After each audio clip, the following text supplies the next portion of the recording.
Hello, good morning, good afternoon. Today's reading Jesus Calling, Enjoying the Peace in His Presence by Sarah Young. August 31st. It says, grow strong in your weakness. Some of my children I've gifted with abundant strength and stamina. Others, like you, have received the humble gift of frailty. Your fragility is not a punishment, nor does it indicate lack of faith.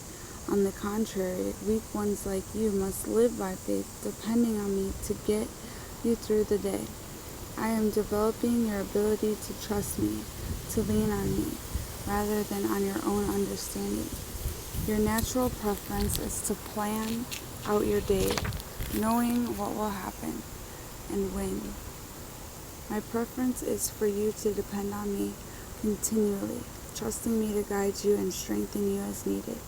This is how you grow strong in your weakness. And then the verses for today, James 4:13 through 15. Now listen, you who say, today or tomorrow we will go to this or that city, spend a year there, carry on business and make money. Why? You do not even know what will happen tomorrow. What is your life? You are a mist that appears for a little while and then vanishes. Instead, you ought to say, if the Lord's will, we will live and do this or that. Proverbs 3:5. Lean on, trust in, and be confident in the Lord with all your heart and mind, and do not rely on your own insight or understanding. And lastly, Isaiah 40:28 through 31. Do you know, have you not heard?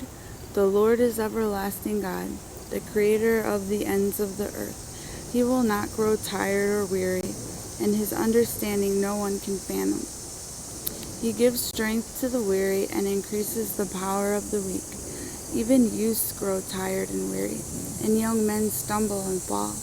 But those who hope in the Lord will renew their strength. They will soar on wings like eagles. They will run and not grow weary, and they will walk and not be faint. And then in my devotional for today, there's the verse to reflect on is Galatians 6:9. Let us not become weary in doing good. For the proper time we will reap a harvest if we do not give up. So if you're afraid to do what's good and stand up for yourself or stand up for others, or you see others that are doing wrong, instead of joining them, do what is good. And even if you are given a hard time for it, guess what? It's going to be okay, because later you will have many blessings. And then in Colossians 4:2, devote yourself to prayer, being watchful and thankful. So remember, if you ask, and then you shall receive. If you knock, the door shall be answered. And if you devote yourself to it, if you believe in it, if you have faith, and then you are watchful instead of being constantly distracted by all this going on the earth, then guess what?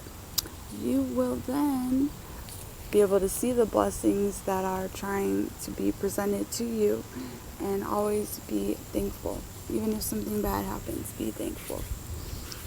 And that, for some people, is hard to grasp, but then it was hard for me to grasp at first, but now I have an understanding.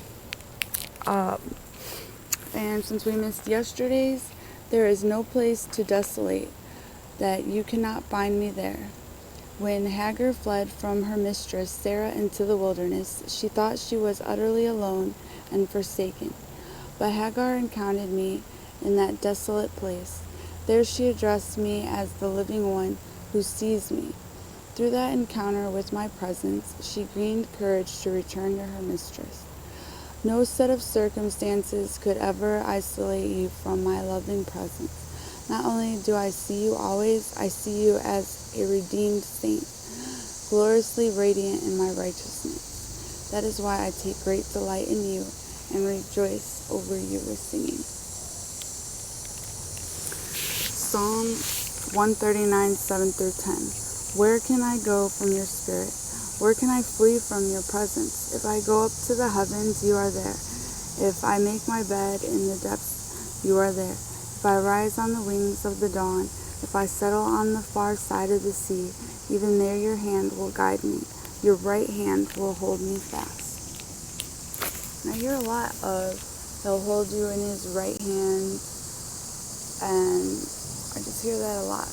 I wonder if there's any significance, like hidden metaphor or anything. But I guess that would be that, right?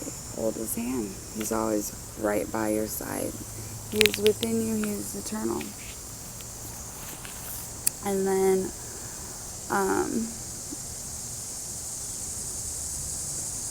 always remember to grow strong in your weakness, and that the Lord will always give you strength to the weary and increases the power of the weak.